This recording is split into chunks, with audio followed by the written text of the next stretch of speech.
So as a Unitarian Universalist, I love exploring concepts that are universal in nature, like gratitude. Gratitude is practiced across multiple faith traditions, including Christianity, Buddhism, Judaism, Islam, and Unitarian Universalism. Many people think of gratitude as a spiritual practice. Galen Gingrich, a UU minister, takes it one step further. In his book, The Way of Gratitude, he writes, "The goal is for gratitude to become not only a spiritual practice, but also a way of life." I've tried to make gratitude a way of life, especially for the last month, because I knew I would be giving this sermon today. Last Sunday's sermon was about intention, which is our Soul Matters theme this month. Lately, my intention has been to focus on gratitude. Gratitude is also an area of scientific interest and study, as we might be able to ask Carolyn Hildebrandt more about. She's nodding to me right now, including fields such as philosophy, psychology, and ethics. So in preparation for today's sermon, I considered Michaela Rich's advice earlier this month in her sermon about science. Michaela talked about the importance of research that goes beyond just reading Wikipedia. So I decided to fully immerse myself in the study of gratitude. I surrounded myself with gratitude books and listened to several gratitude audiobooks. In Robert Emmons' book, Thanks: How the New Science of Gratitude Can Make You Happier, he states, "The family, friends, partners, and others that surround them consistently report that people who practice gratitude seem measurably happier and are more pleasant to be around." After hours of reading and review, I decided that this talk is not going to be a scientific presentation, but rather a sermon about my personal experiences and perspectives on gratitudes, as well as a few suggestions on some gratitude practices you can try if you'd like. If you want to find out more about the scientifically proven benefits of gratitude, you can do your own research or even cheat and skip to the point by reading the Wikipedia entry about gratitude, which provides information about gratitude's association with well-being, relationship to altruism, psychological interventions, and relationship to mental health. In my stack of books about gratitude, one theme that surfaced again and again was the interconnection between gratitude and adversity. Many books about gratitude provide accounts of how survivors of tragedy turned to gratitude to make it through their situation. Other gratitude books were about individuals who set a goal to make their life better by following an intentional gratitude practice or gratitude challenge.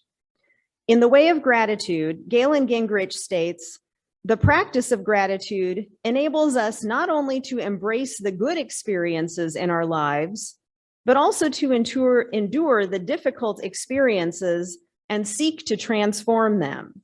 It points the way from what is present to what is possible." One example of how gratitude has impacted my life is related to my work.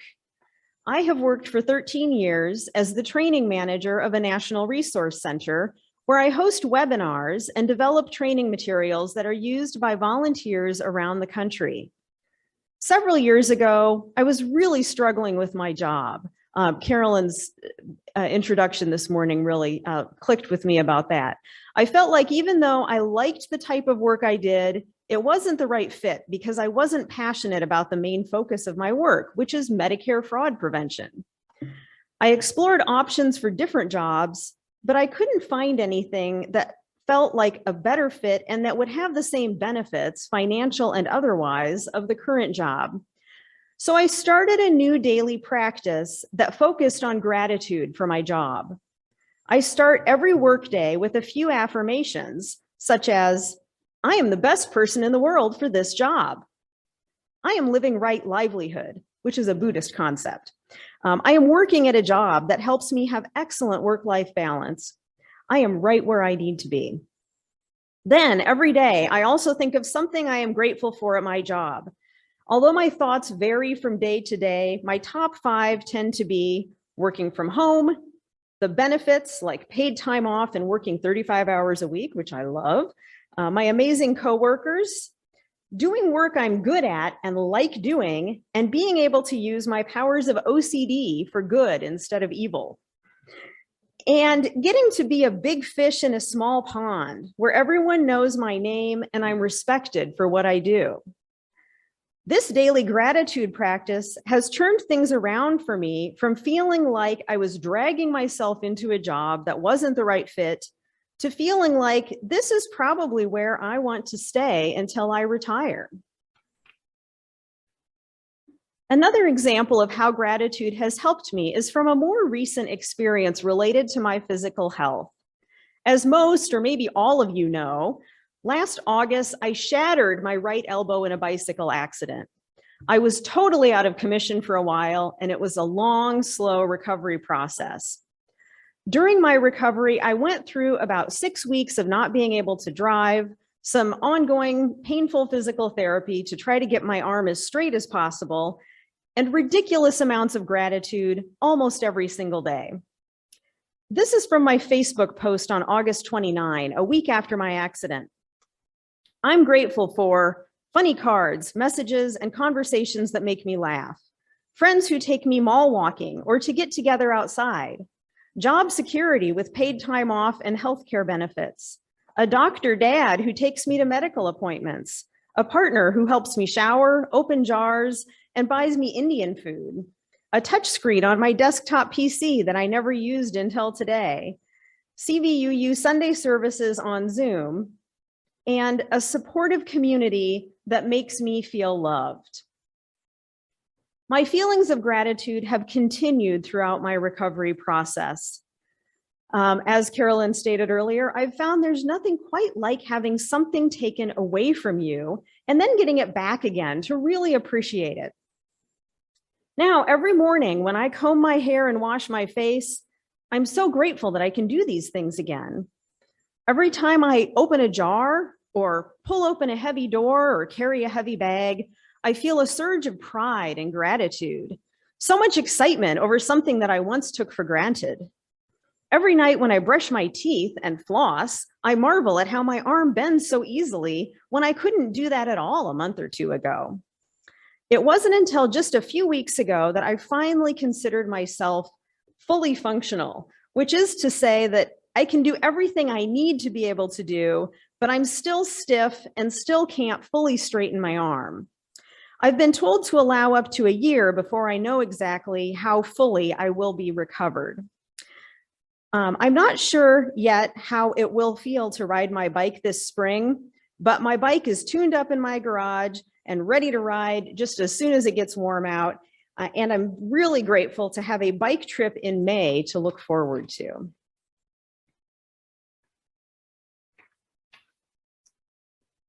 I finally stopped doing my official physical therapy exercises a couple of weeks ago, and now I have tried to incorporate activities into my day that keep my elbow bending and straightening so that I can continue to improve my flexibility and hopefully feel less stiff over time.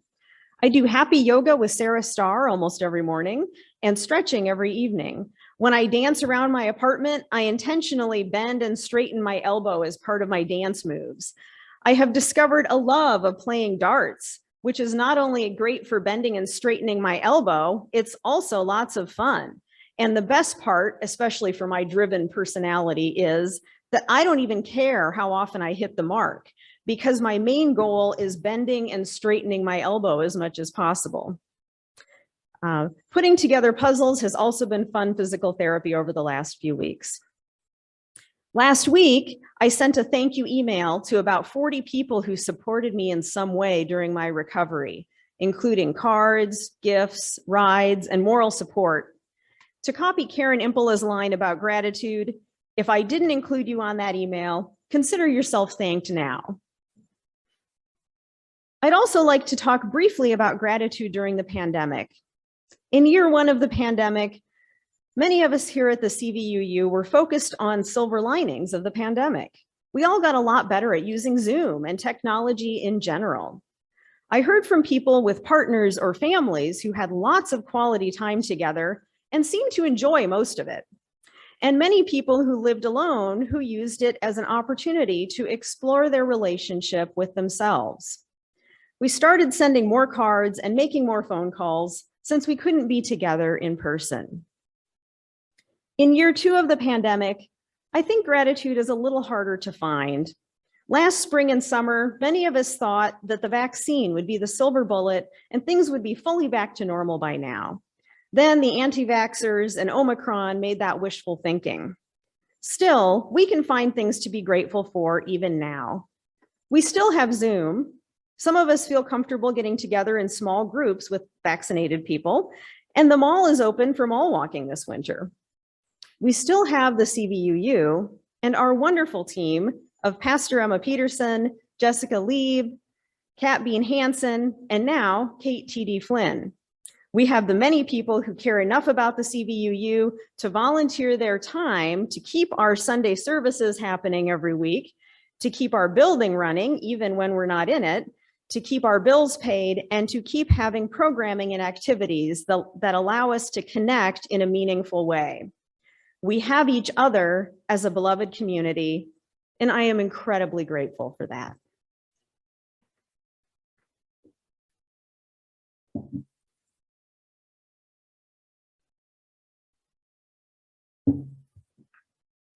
So now that I've shared my personal gratitude experiences, I thought you might like to hear about a few gratitude practices that might be worth trying if you'd like to increase the gratitude in your own life. I have 10 practices to share in this sermon, and maybe you've already done these things and even do them regularly. If you have any tips or ideas for me, I would love to hear them sometime. One obvious place to start is the CVUU weekly practice of joys, sorrows, and gratitudes during our Sunday services. And many of you shared in that, and you all participated just by being there. You could also read books about gratitude. We have many available at our local library. I actually wrote an article for our February newsletter that includes a gratitude book list and many of the ideas that I'm sharing today. So stay tuned and you can get that information in the newsletter in about a week. I found many of the titles of the books to be inspiring in themselves, so I thought I would share a few of them with you now.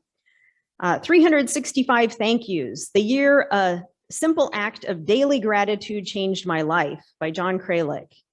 The Gratitude Diaries, How a Year Looking on the Bright Side Can Transform Your Life by Janice Kaplan. Choosing Gratitude, Learning to Love the Life You Have by James A. Autry. Help, Thanks, Wow, The 3 Essential Prayers by Anne Lamott. And my personal favorite title, Living with the Monks, What Turning Off My Phone Taught Me About Happiness, Gratitude, and Focus by Jesse Itzler. A third idea is to watch movies about gratitude, like It's a Wonderful Life. Fourth, you can listen to sermons about gratitude, like this one. I also remember a sermon that our former minister, Rod Debs, gave about could be good, could be bad, just don't know yet. My mom and I still constantly reference that sermon to this day. A fifth suggestion that may not sound very you at first is that you could try saying grace at meaningful times. Here's a popular grace among CVUers. We are thankful. We are thankful for being. We are thankful for being here together. You could keep a gratitude journal. I suggest taking the 21-day gratitude challenge from Robert Emmons in his book, Gratitude Works. One concept he shares is that it's important to consider not only the number of things you're grateful for, but also the depth of gratitude in each area. Suggestion 7 is to develop a gratitude meditation practice, such as Galen Gingrich's First Light morning meditation practice, which he describes in his book, The Way of Gratitude. You could write a thank you letter or send a quick thank you note or email. I tend to write thank you at the end of almost every email I send. I feel it's not only proper email etiquette, I also really appreciate the people I email and I want them to know it. Suggestion 9 is to write your own gratitude ABCs. And suggestion 10 is to create your own personal gratitude inventory, like that described by James Autry in his book, Choosing Gratitude. I'll wrap up my sermon today with a quote from this book, from the book, Choosing Gratitude. As you begin your own gratitude list, ponder this question. If you had but one day to live, to whom would you express gratitude? And why aren't you doing it today? Now, I'd like to take you all through a gratitude meditation to give you a chance to reflect on some of what I've shared today. And the lovely Jess has agreed to play some music while I talk you through this.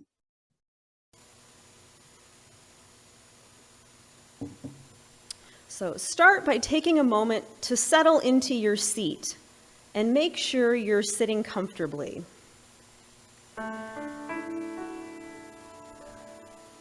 Close your eyes, relax your hands, and take a deep breath as you begin to sink into relaxation.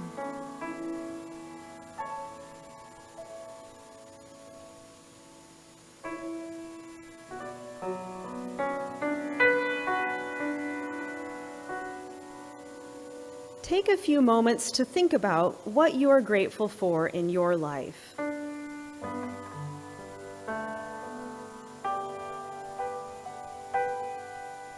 In spite of the many challenges in life, you have many things to be grateful for.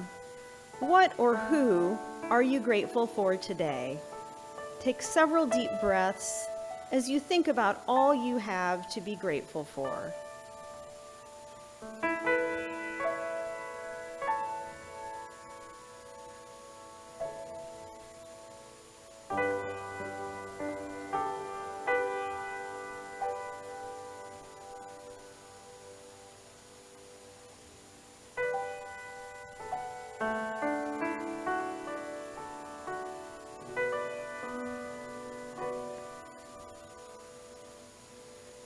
Now, think of one of the things or people you have to be grateful for and consider why you are grateful for them. Take a few more deep breaths as you think of at least 3 reasons why you are grateful for that specific person or thing.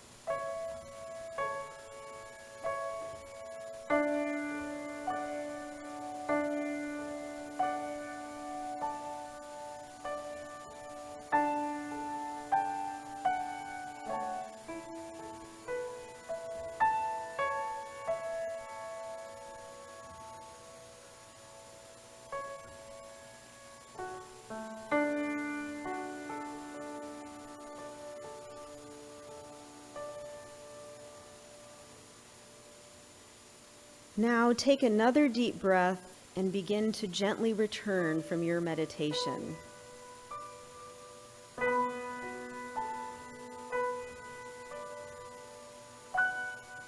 Feel your feet on the ground. Feel your body in your chair. Slowly move and stretch your hands, your arms, and the rest of your body. When you're ready, open your eyes. Welcome back to our shared space together.